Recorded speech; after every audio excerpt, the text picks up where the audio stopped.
Shalom Sobat WB yang dikasihi Tuhan.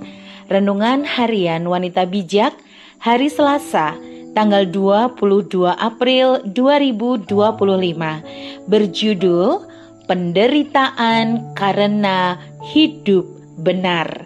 Pembacaan firman Tuhan diambil dari kitab 1 Petrus pasal 3 ayat 13 sampai 17.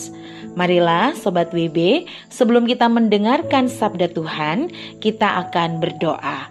Mari kita satukan hati di dalam Tuhan. Tuhan Yesus yang penuh kasih, kami bersyukur untuk kesempatan hari ini kami bisa kembali mendengarkan sabda-Mu dalam Renungan Harian Wanita Bijak. Kami bersyukur karena firman Tuhan selalu menuntun langkah hidup kami sehari demi kesehari. Ini kami Tuhan, waktu, fokus, telinga dan hati kami berikan untuk Tuhan. Di dalam nama Tuhan Yesus, kami siap mendengarkan sabda-Mu. Haleluya, amin. Sobat WB yang dikasihi Tuhan, pembacaan firman Tuhan hari ini dari kitab 1 Petrus pasal 3 ayat 13 sampai ayat 17. Sekali lagi, pembacaan kitab 1 Petrus pasal 3 ayat 13 sampai 17. Menderita dengan sabar. Lagi pula, siapa yang akan berbuat jahat terhadap kamu jika kamu rajin berbuat baik? Tetapi sekalipun kamu harus menderita juga karena kebenaran, berbahagialah kamu. Sebab itu, janganlah takut kepada mereka dan janganlah gentar. Kuduskanlah Kristus di dalam hatimu sebagai Tuhan. Siap sedialah pada segala waktu untuk memberi pertanggungjawaban kepada tiap-tiap orang yang meminta pertanggungjawaban dari kamu tentang pengharapan yang ada padamu. Tetapi haruslah dengan lemah lembut dan hormat, dan dengan hati nurani yang baik, supaya mereka yang memfitnah kamu karena perilakumu yang baik dalam Kristus menjadi malu karena fitnah mereka itu.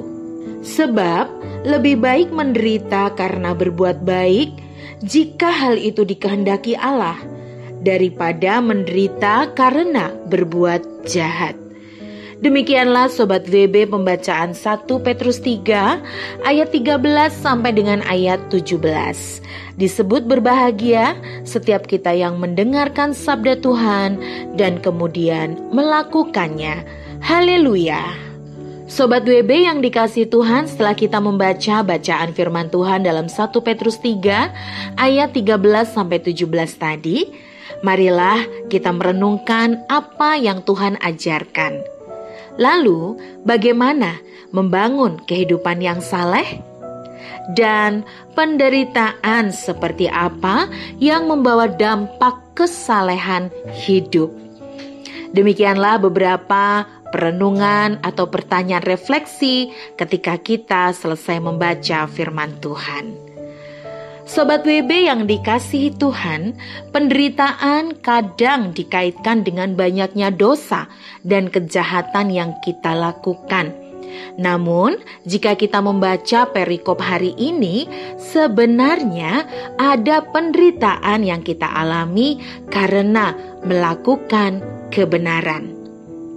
Hal ini adalah bagian dari perjalanan kita sebagai murid Kristus, untuk kita tidak takut dan gentar terhadap ketidakbenaran.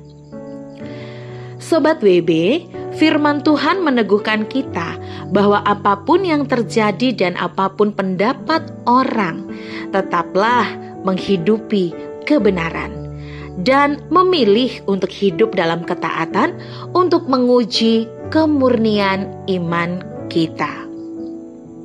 Saat kita mengalami penderitaan, dalam bahasa Yunani artinya pascho, yang berarti menderita sebagai akibat dari melakukan kebenaran. Nah, saat kita mengalami penderitaan, untuk tidak menjadi kecut dan tawar hati, atau bahkan menyesal, karena Allah memperhitungkan keputusan dan pilihan kita untuk melakukan kebenaran. Ada konsekuensi untuk setiap pilihan yang kita buat, yaitu kita disebut sebagai orang yang berbahagia. Dalam bahasa Yunani artinya makarios atau diberkati. Kita disebut sebagai orang berbahagia sesuai dengan yang tertulis dalam ayat 14. Tetapi sekalipun kamu harus menderita juga karena kebenaran, berbahagialah kamu. Sebab itu, janganlah takut kepada mereka dan janganlah gentar. Demikian Alkitab menurut versi Terjemahan Baru edisi 2. Sobat WB, jika umumnya orang melakukan segala cara termasuk hal-hal yang tidak benar demi untuk menyelamatkan nama baiknya, kita tidaklah demikian. Nama baik akan mengikuti cara hidup kita. Kuduskanlah Kristus di dalam hatimu sebagai Tuhan. Siap sedialah pada segala waktu untuk memberi pertanggungjawaban kepada tiap-tiap orang yang meminta pertanggungjawaban dari kamu tentang pengharapan yang ada padamu. Ayat ini ada di ayat 15 dalam Alkitab Terjemahan Baru edisi 2. Nah, Sobat WB yang dikasihi Tuhan, mari kita buat komitmen pribadi kita hari ini untuk melakukan kebenaran, karena Allah memperhitungkan keputusan hati kita. Sebelum kita membagikan kepada rekan dalam kelompok pemuritan mengenai berkat yang kita terima beserta komitmen kita, mari kita berdoa. Tuhan, terima kasih karena hari ini kami diingatkan bahwa penderitaan karena hidup benar seringkali kami alami. Berikan kami iman yang kuat, yang teguh untuk terus memilih hidup dalam ketaatan yang pada akhirnya menguji kemurnian iman kami. Kami bersyukur firman Tuhan hari ini menuntun dengan jelas. Terima kasih Tuhan, terima kasih. Di dalam nama Tuhan Yesus kami berdoa. Amin. Tetapi sekalipun kamu harus menderita juga karena kebenaran, berbahagialah kamu. 1 Petrus 3 ayat 14a. Alkitab Terjemahan Baru edisi 2.